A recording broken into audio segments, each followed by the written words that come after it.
പണ്ട് വിഷ്ണു ഭഗവാന്റെ വരാഹാവതാരം ഹിരണ്യാക്ഷനെ വധിച്ചു.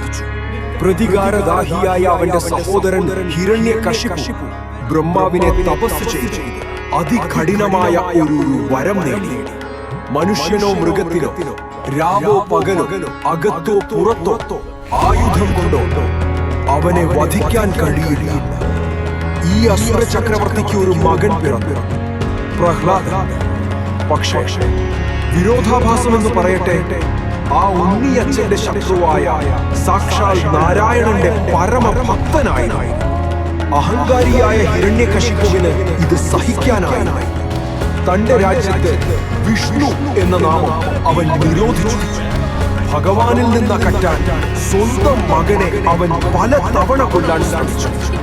കൊക്കയിൽ നിന്ന് തള്ളിയിട്ടു, വിഷം നൽകാൻ, കൊലയാനകളെ കൊണ്ട് ചവിട്ടിച്ചു, ആണിക്കത്തുന്ന തീയിലിട്ടു.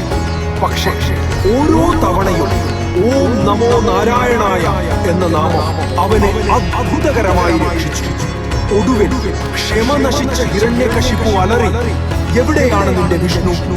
അവൻ സർവവ്യാപിയാണെങ്കിൽ ഈ കൊട്ടാരത്തൂണിലുമുണ്ടോ?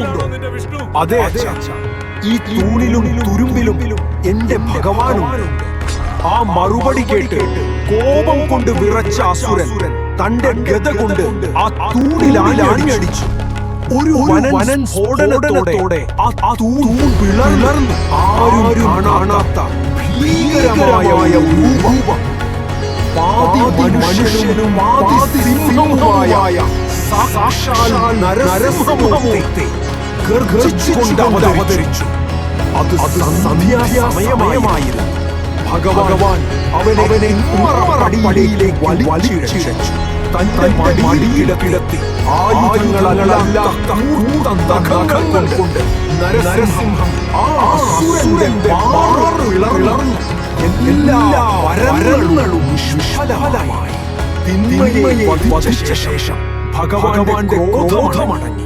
അദ്ദേഹം തന്റെ പരമഭക്തനായ പ്രഹ്ലാദനെ വാത്സല്യത്തോടെ അനുഗ്രഹിച്ചു. അചഞ്ചലമായ ഭക്തിയുടെ ശക്തി ലോകം കണ്ടു.